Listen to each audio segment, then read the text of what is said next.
Welcome to the Business Trendsetter podcast, where we talk about trends and how to use them to grow your business. My name is Manny Charan. And I'm Adam Hartung. We're Spark Partners. We're here every week to discuss how to use trends, how to identify them, why they're important, and why they are one of the keys to long-term success. Of course, there's lots of talk today in the news and everywhere you go about the recession, and it's been the talk of the town for almost a year now.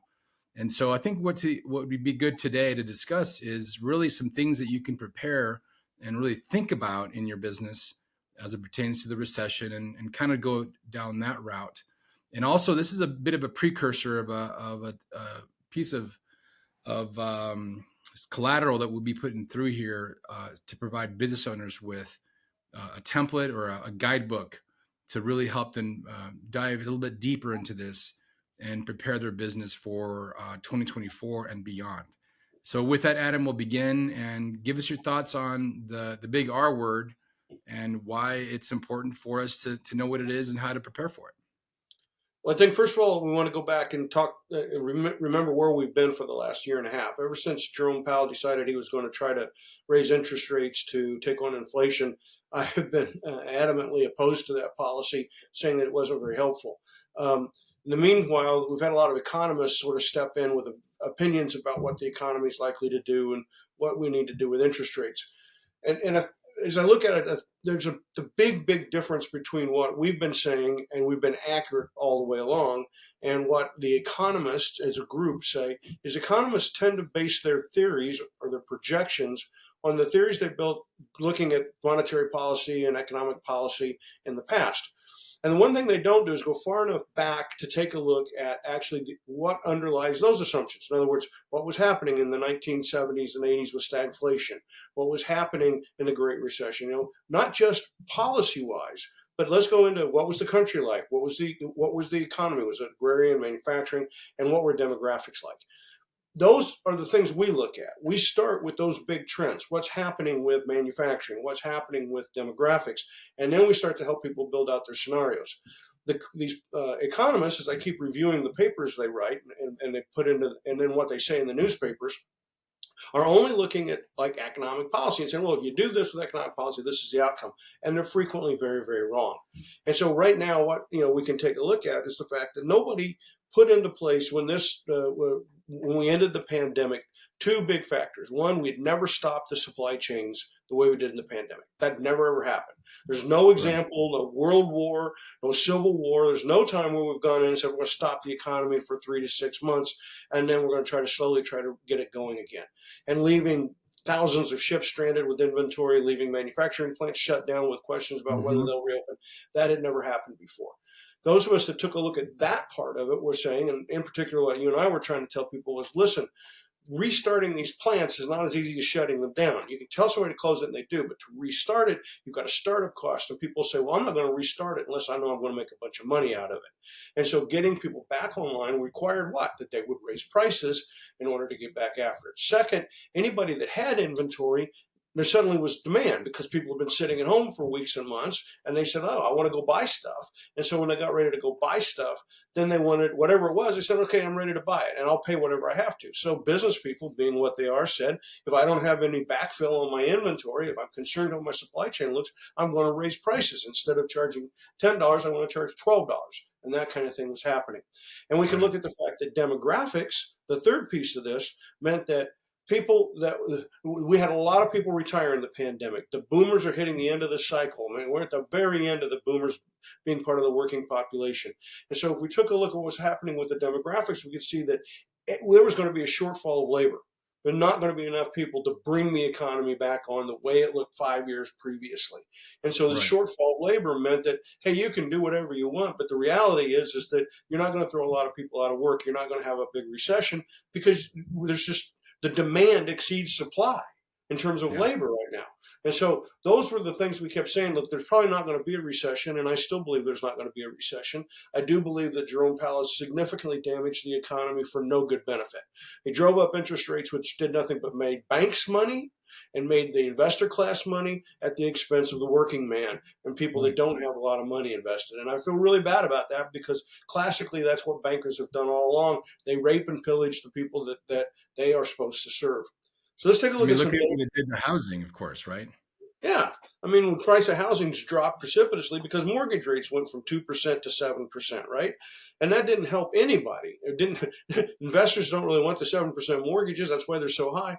And people can't afford to go buy a new house with a mortgage that high. So he collapsed the housing market for what? What did he get out of it? He's going to tell you he got lower interest and lower inflation. But I got to tell you, it wasn't him that did it. It was those other factors. It was the supply chain coming back online and realizing that we had to get these people back to work. So if we took a look at some data in 2021, the inflation rate was 2.5%. In March of 2022, it peaked at 6. Today, it's back to, guess what, 2.5%. Now, Jerome Mm. Powell keeps saying, well, I'm not going to quit till I get 2. And that's a stupid statement. We've never had prolonged 2% inflation. It's always ranged between 2 and 3 or a little bit over 3. So, I mean, he's just mimicking for the cameras at this point with those Right. kinds of statements. But here's the big point. Most of this inflation was not driven by cost increases. Most of this inflation was driven by profits, by business people raising prices in a time of shortage. In 2012 to 2020, the profitability, all profitability of U.S. corporations. So here we have about a decade, 2012 to 28 years. We saw it consistently run about $2.25 trillion. That was the profitability of the of our Okay. business. Every year, $2.25 trillion. Between 2020 and 2023, we went from 2.25 trillion to 3.5 trillion. Get that. Yeah. That's a 50% increase in the profits that were served in the matter of just 2 years. In 2 Right. years, profits went up that much.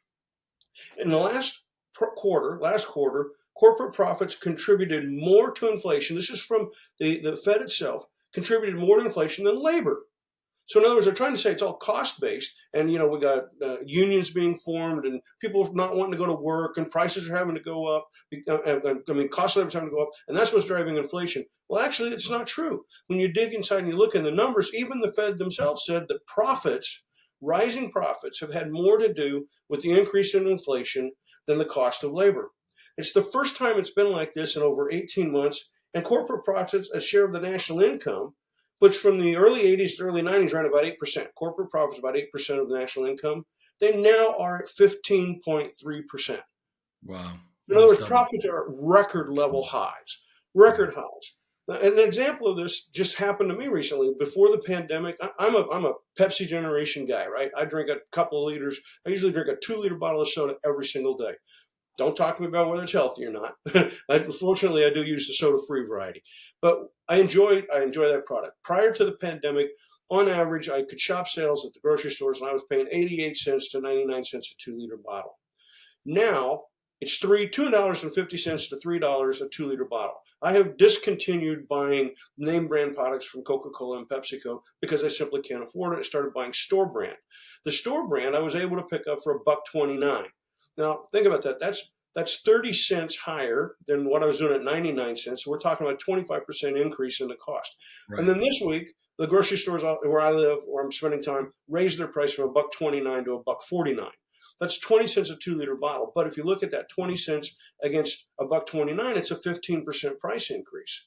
That is not because the cost of soda water went up. It's not because the cost of distribution went up. And this is a generic product. This is a store branded product. So they're not spending money on advertising. It's literally profits. It's literally business people Right. raising price, and that's And what's they do driving it up because they inflation. can, right? Yeah. If we look one layer below this, below where the consumer is, to producer prices in 2022 went up 6%. I'm sorry, in 2021, producer prices, that's the level below, that's the wholesale level, that's the manufacturer selling into distribution. In 2021, they went up 6%. In 2022, they went up 10%. Again, producer prices are going up because they were getting the supply chain back online. Where do we get plywood? Where do we get steel? Where do we get our raw materials? Right now, for the last year, producer prices have gone up less than 1%. Less than 1%. Yet retail So prices are basically still going up. stating Sorry? that even though the producer pricing has gone up, the profit has gone up substantially more. Yes, because what's happening is producer prices, the cost of the raw materials, 2x4s, doorknobs, all that stuff, the price of the raw materials has not gone up. But at retail level, it is going up. And that is all going to profit. we are at the highest profits ever in the history of America. The Kansas City Fed literally published a paper in which it said that inflation, 60% of inflation, 60% came from profit increases. 60%. More than half of all inflation came from corporations taking profits. So, and why could they do that? They did it because we have a world today in which there's a shortage of labor.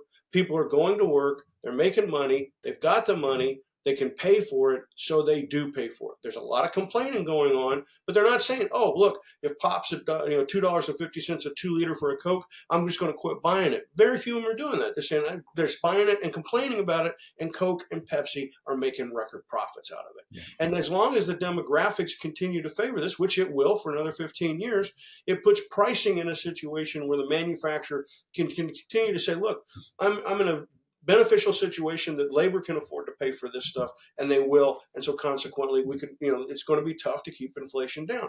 But inflation has come down. It is now down to 2%.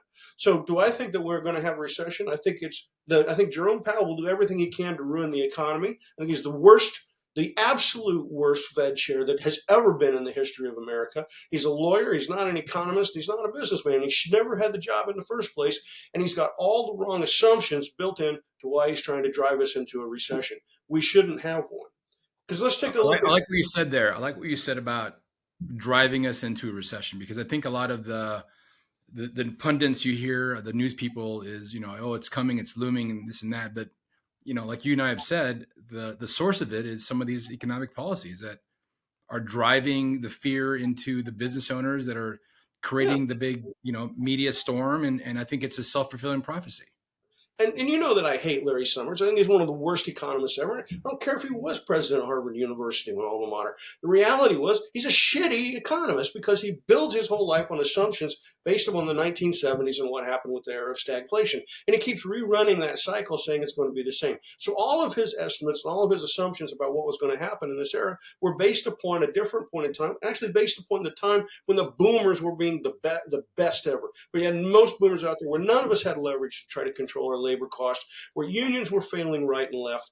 And that's when we had the biggest problem that we had with stagflation. And he keeps thinking that's going to repeat. So he keeps saying it over and over again. And that gets in the newspaper. And they keep reporting it because this guy was president of Harvard. He was on the President's Council of Economic Advisors. So they say, hey, this guy had some big jobs. And he's saying that there's going to be a big recession. So they report it. And so that creates a mood or an attitude as if this is going to happen, when in fact the assumptions that underlie the things that Larry Summers says are simply not applicable in today's environment. Get the assumptions wrong and nothing else matters. Thank you, Peter Drucker, for that quote. Let's take a look at employment. And the employment, now keep this in mind, it's very hard to have a recession if everyone's working. When we think of recessions, what we think of is people losing their jobs, people being laid off. And yes, there are some tech people being laid off. We had this huge tech boom during the pandemic. A lot of the tech companies overhired in that period, and they paid very, very well. And some of them are having to cut back. But overall, let's look at what's going on in America. In the year 2000, let's look at what's called the working class. The prime working age is 25 to 54. Okay. That's prime working age, because before that, you're young, people are still going to schools, figuring out their careers. And above 54, you got people thinking about retirement, right? So we focus on that period of 25, 54 as the prime working years. In the year 2000, 75% of people in that age group, that's it, again, 75% were working. Today, 2023, it's 80.5% are working. We have more of the working age people in the workforce now than we have ever had in the history of America. And that's, because of cultural issues. If you go back to the 50s and 60s, there was a lot of cultural issues about women working. A lot of people didn't live to 65, right? We had heart attacks and other health issues that were much more dominant, limiting your lifespan if you go back into the 50s and 60s. And so we just didn't have people working as long as we do now.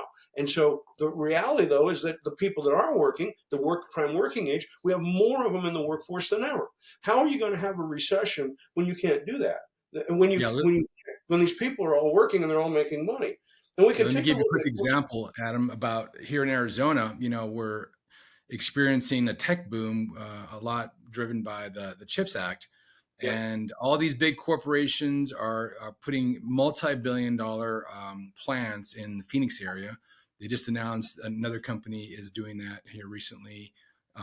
You know, Taiwanese companies, TSMC, and all the supply chains, and they're bringing tens and tens of thousands of jobs, something like 40,000 jobs in the Phoenix area. And the problem is there's not enough people to fill those jobs. Yeah. So they're like, just to echo what you're saying, is that there's more jobs out there than there are people, and just goes to show that that's not really the driver of this quote, recession that's coming in, right? I mean, it's not a recession, right? It's not a recession when you have all these jobs being created. They announced the job opening. How many jobs are open? How many people are looking for? How many employers are looking to hire? Job openings are employers looking to hire. Okay. Historically, over time, there were usually about as many job openings as there were unemployed people. Right? It was about 1-to-1 ratio. Now, during a recession, we would get they would have a much higher number of unemployed versus openings. Because in the recession, the openings go away, people become unemployed, and we see that switch, right? So now we start saying that the number of openings to the number of unemployed goes down for a short period of time, 12, 18 months, down into the less than one number, 0.4, 0.5 in a really deep recession. Today, the number of job openings versus the number of unemployed is 1.3. There's 1.3 job openings for every person unemployed. Meaning, obviously, we shouldn't have any unemployed because we got more jobs than we have unemployed people. We're at a record high number of this 1.3 is a record high number. So even though the number of job openings has gone down over the last 2 years, it is still operating at a record level in terms of needing people. Why do we still have some unemployed? Well, the biggest issue behind that is that what we call long-term unemployed, people that have been out of work for 14, 16 weeks and even longer, that number has gone up 18%. That's a skills issue. People that were trained in doing something now are in, say, for their 40s, and they're opening a chips plant in Phoenix, and this person might have been trained as a plumber. That's a lousy analogy, I'm sorry. They might have been trained in another skill like Like an older technology, maybe. Yeah. Yeah, they could have been, good at CAD CAM. They could have been good at programming, but in a language like Java. Okay, that nobody programs in Java anymore. And so now what happens is you start saying, okay, they have to be retrained in order to fulfill those jobs. So the only reason we have unemployment is a training problem in terms of getting those people back to work. But when people are saying the economy is lousy, they couldn't be more wrong. We have more people working than ever before, with the highest percentage of people working than ever before. Wage rates are much higher than ever before. In California, the average wage for a fast food worker is now $18, and by law it'll be $25 in 2024. People are actually going to make a living wage working in fast food and menial jobs.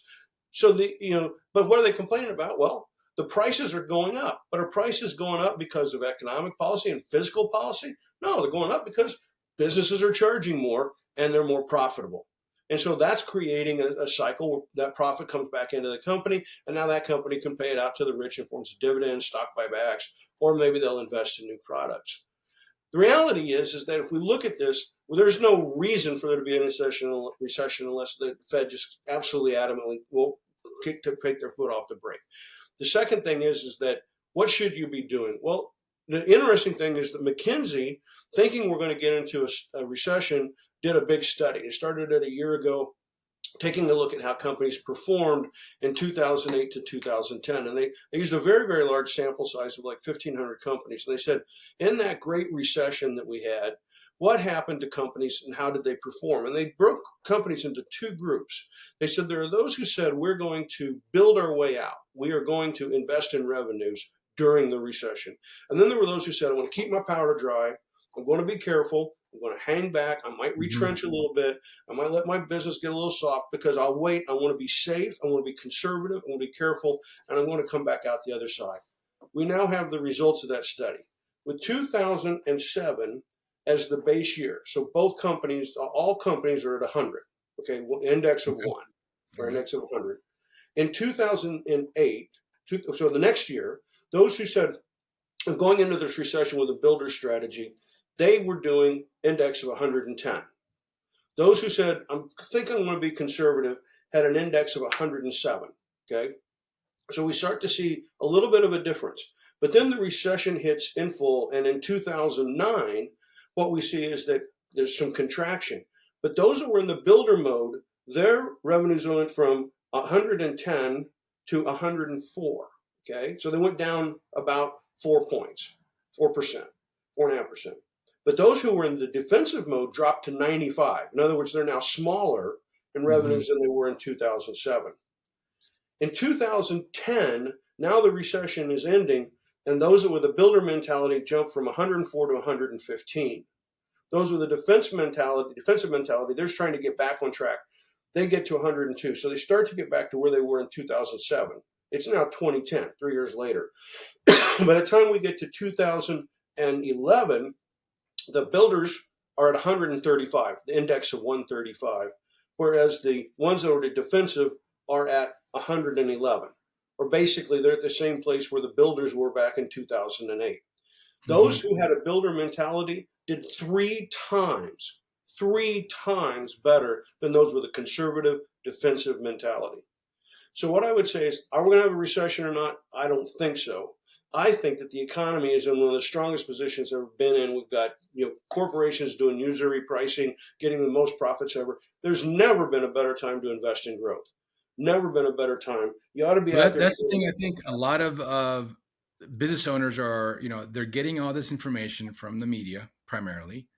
They're not doing the research. They're getting the information from their buddies. What are you doing? What are you doing? These different groups. So I think that based on that mentality, a lot of them are going into that the mode of conserve, right? They're going to Yeah. that second group. And I think that it's really important for our listeners and viewers to understand that despite what's happening in the world around them, they still have to have that builder mentality.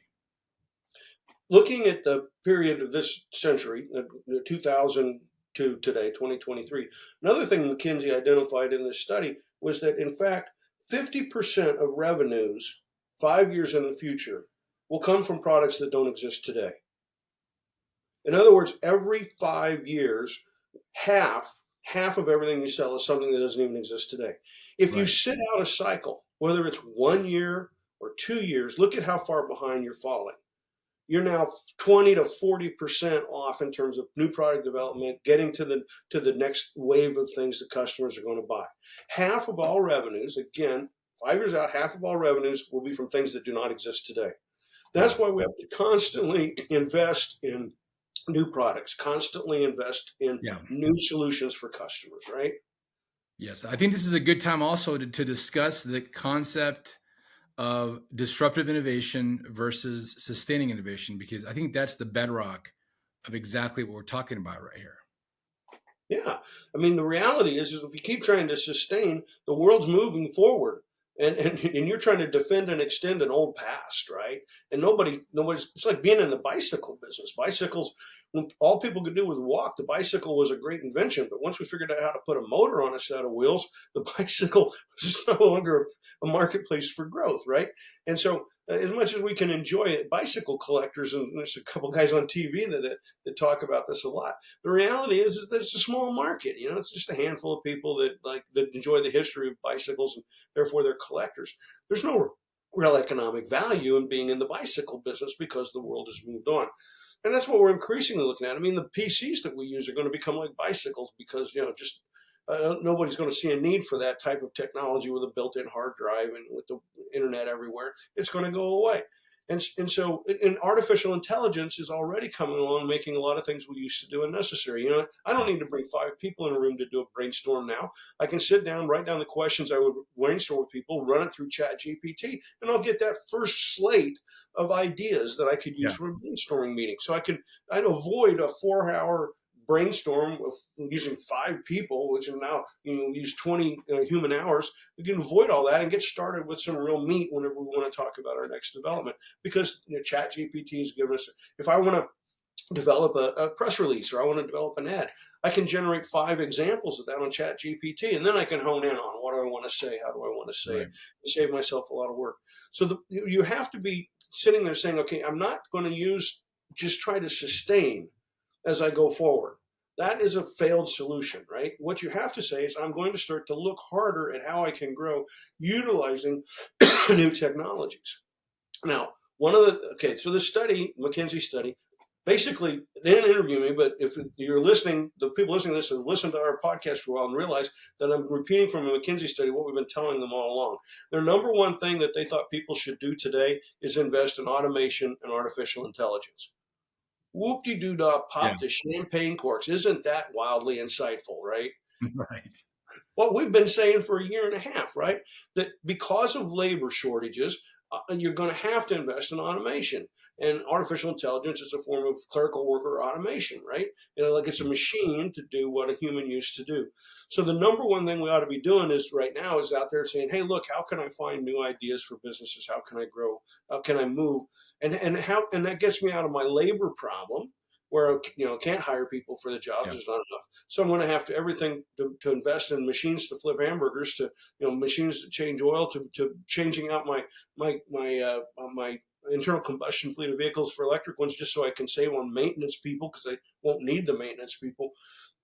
We're really going to see that investing in artificial intelligence and automation is one of the first most important things people ought to be doing today as they prefer where they go forward. Yeah, I think what we talk about here, Adam, is why I think it's so impactful for our listeners and viewers is it kind of goes against the grain. It's sort of a slingshot effect. And I've been noticing as we've been doing this podcast for 3-4 years now, there's a bit of a slingshot effect in that the world is saying one thing, we're kind of saying something else. Wait 3 to 6 months and the world will come back to what we were saying initially, right?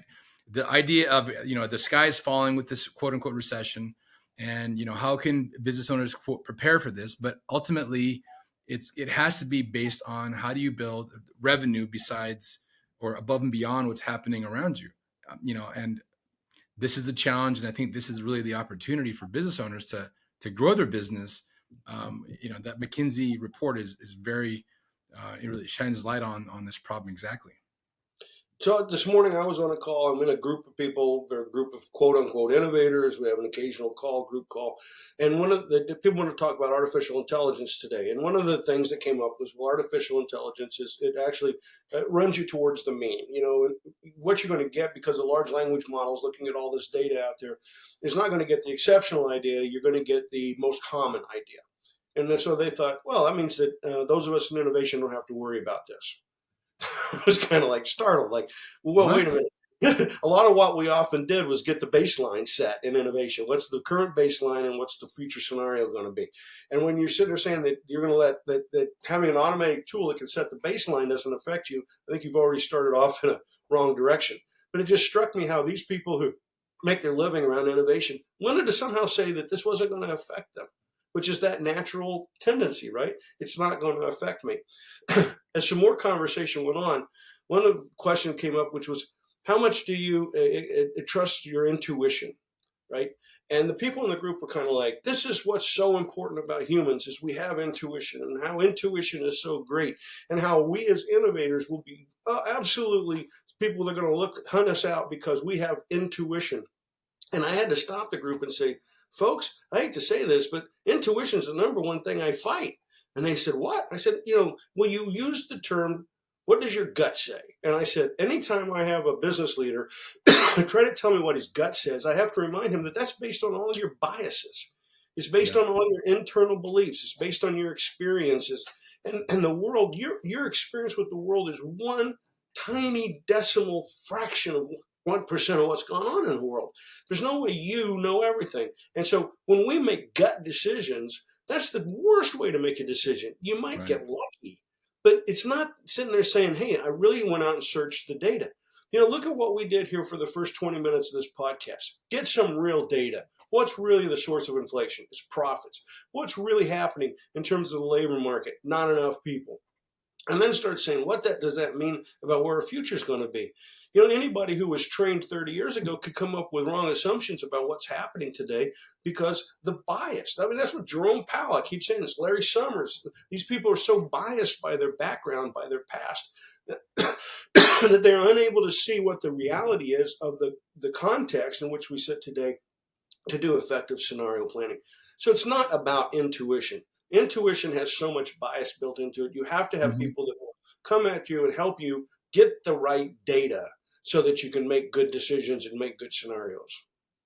Very well said, Adam. And I think that this is a good stopping point for us today. And when we come up with this guide, the number one thing it's going to say is don't believe the sky is falling, right? And I think there's a lot more beyond that. And I think there's going to be some very compelling arguments and really some almost unconventional wisdom, right? A lot of what we talk about here is unconventional, but just like we've proven in the past, it's a slingshot. Yep. The economy, the people around us. I mean, we're looking out in the future, and we're seeing what's happening, and eventually things catch up. But those business owners that are ready and are able to see and act on those things are going to be the ones that are the most successful. Thank you, Manny. All right, very good. We'll talk to you later, Adam. Cheers.